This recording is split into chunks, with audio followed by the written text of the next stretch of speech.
Think you know rare pickup trucks? Then see how many of these 25 you remember. Some changed truck design forever, others vanished almost as quickly as they appeared. Before 1955, Chevrolet pickups still used traditional step-side beds, a layout dating back to the early 1920s. Then Chevrolet introduced the Cameo for 1955. Its cleaner, integrated body showcased the fleet-side idea, with the bed flush to the cab lines and more usable width for wider loads. The V8-powered Cameo disappeared after 1958, but its bed style became a lasting pickup standard. The Dodge D50, later called the Ram 50, was built from 1979 to 1993 through Chrysler's partnership with Mitsubishi. Dodge added the four-wheel drive Power Ram 50 in 1981, while Mitsubishi later sold the Mighty Max in America. Engines ranged from a 2.0-liter four-cylinder to a 3.0-liter V6, with a turbo diesel offered from 1983 to 1986. It could carry 1,500 pounds and tow 3,500, while staying smaller and cheaper than the Dakota. Chevrolet's Corvair also spawned the Greenbrier, a compact utility vehicle sharing the Corvair's floor plan, rear-mounted air-cooled flat six, and drivetrain. It could carry up to 9 people, or roughly half a ton of cargo. A ramp-side version added a practical side ramp. Produced from 1961 to 1965, it was clever, but conventional Ford and Dodge rivals won the market. The Studebaker Coupe Express lasted only from 1937 to 1939. Based on the Studebaker Dictator, it mixed passenger car styling with pickup utility. The 1937 J5 used a 3,600cc inline-six, making 90 horsepower, while its Art Deco look reflected work associated with Raymond Loewy and Helen Dryden. Around 5,700 were built, and pristine survivors can be worth roughly $80,000. GMC's Indy 500 official trucks came from the brand's involvement in IndyCar racing. In 1977, GMC celebrated its support role at the 61st Indianapolis 500 with 500 replica trucks wearing distinctive black and white paint, red pinstriping, and official graphics. Different bed and body configurations were offered, along with other Indy-themed GMC additions in surrounding years. Survivors are uncommon today. Dodge answered Chevrolet's Cameo with the D100 swept side, built from 1957 to 1959. Its rear fenders and bumpers came from a Finn 1957 Dodge two-door wagon, creating a dramatic car-like pickup. Power came from either a 120 horsepower 230 cubic inch inline six or a 204 horsepower 315 cubic inch V8. Expensive to build and slow to sell, it is now highly collectible. Some examples exceed $100,000, and fewer than 200 of the 1957 trucks are estimated to remain. Then Dodge went after outright performance. From 1964 to 1966, the D-Series high-performance package offered a 426 wedge V8, producing 375 horsepower, the biggest and most powerful engine fitted to a pickup of its type at the time. Bucket seats, a 6,000 RPM tachometer, racing stripes, a performance transmission, and revised suspension completed the package. Only around 50 were built, with just 31 known today. Around 1991 came the Ford Ranger Skyranger, a convertible Ranger STX extended cab. It used a 4.0-liter, 155 horsepower Cologne engine and Mazda 5-speed manual. The Elite and sportier GTS versions both featured a rear wing, sports bar, and a cloth top designed for one-handed operation and storage behind the seats. Only about 14 to 17 were built by professional auto crafters in Michigan. The Hudson Big Boy, built from 1939 to 1947, blended sedan comfort with pickup utility. Its development was associated with Betty Thatcher Oros, described as America's first female automotive designer. It featured auto-poise front suspension,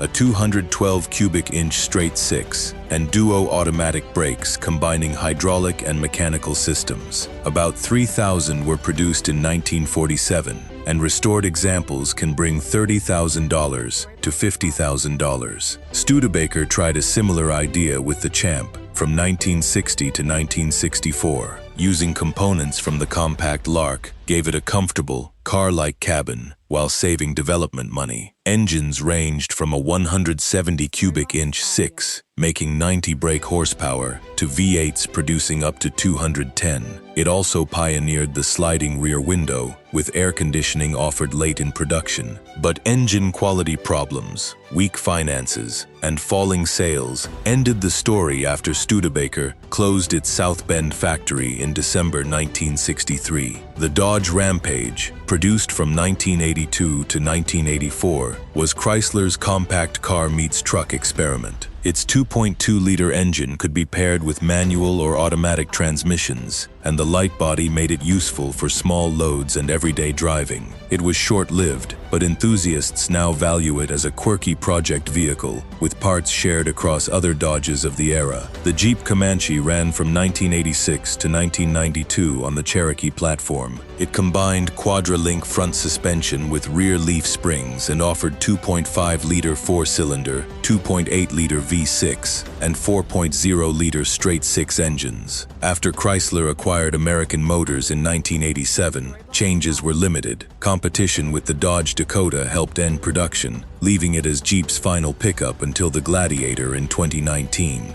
Ford's Ranger GT gave the compact Ranger a sportier edge in the late 1980s. It used a 2.9-liter Cologne V6, 5-speed manual, or A4LD automatic, traction lock differential with 3.73 gearing, sway bars, aluminum wheels, and Goodyear Eagle tires. Special bucket seats and instrumentation continued the theme. Later trucks gained ground effects and fog lights, but the GT was discontinued after 1989. The 1975 GMC Beau James took a more luxurious path. Only 4,000 were built, finished in a distinctive blue and silver theme. Buyers could choose 350 or 454 cubic inch engines, while velour seating, a two-piece tonneau cover, softer suspension tuning, and two-wheel drive aimed at customers who valued comfort and style as much as utility. Chevrolet's S10 Baja sold from 1988 to 1991. Targeted off-road buyers with a roll bar, auxiliary lights, grille guard, fog lights, tubular rear bumper, and underbody protection.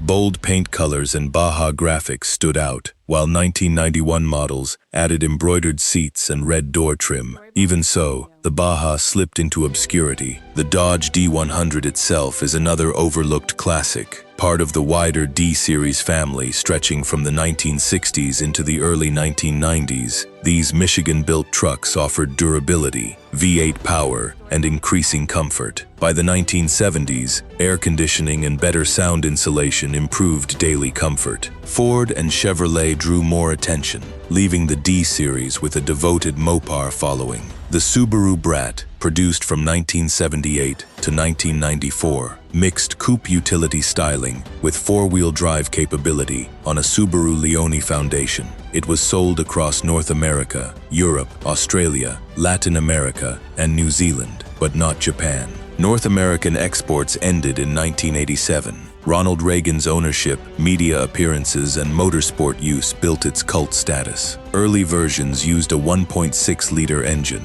International Harvester's Travelette, built from 1957 to 1975, may be one of the most important trucks here. It became the first factory-produced pickup with 2 rows of seating, and later, the first with 4 sedan-style doors. Tough enough for heavy work, but spacious enough for passengers, it helped establish the modern crew cab formula. Dodge's Dakota Sport Convertible was stranger still. Built from 1989 to 1991, with help from the American Sunroof Corporation, it combined pickup utility with open-top driving. A 3.9-liter V6 produced 125 horsepower. Sales began at 2,842 units in 1989, fell to 99 in 1990, and rumors suggest only 8 were produced in 1991. Memorable? Absolutely. Successful? Not really. The Willys FC-150, introduced in 1956 as part of Jeep's Forward Control series, put the cab over the engine to maximize space and off-road usefulness. It used the CJ5 chassis beneath a completely different body. Just over 30,000 FC trucks were built between 1957 and 1963, though the design lived longer in Spain and India. The 1987 Ford F-250 Bigfoot Cruiser paid tribute to the famous Bigfoot monster truck with special graphics, a suspension lift, 33-inch tires, off-road lighting, and other upgrades. But a recall removed several standout features, including the oversized tires, because of safety concerns. Modest sales and the recall helped make it a forgotten Ford Special Edition.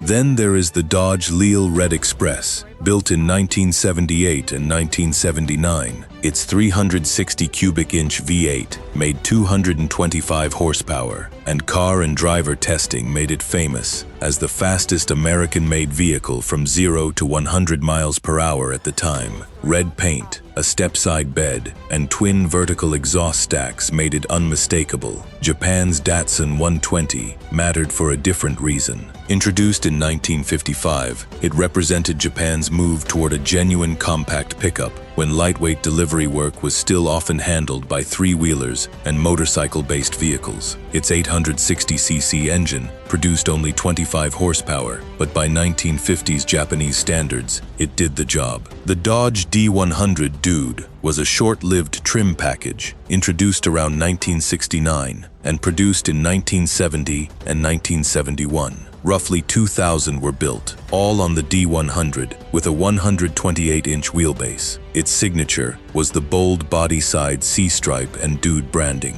Dodge later considered reviving the idea on a Durango-based prototype, but that version never reached production. Finally, the Jeep Scrambler CJ8. Built from 1981 to 1986 in Toledo, Ohio, it stretched the CJ7 into a longer wheelbase utility vehicle with a half cab and pickup bed. Around 27,500 were produced. Depending on specification, curb weight ranged from about 2,200 to 2,950 pounds, with a gross vehicle weight rating near 4,150. Multiple engines, transmissions, and options preserve Jeep's off-road character. So, how many did you remember? Some changed the industry, others arrived at the wrong time, or were simply too strange to survive. If you know an even rarer forgotten pickup that deserves a place in the next list, leave it in the comments, and subscribe to Engine Edge for more stories about forgotten cars, engines, and machines from automotive history.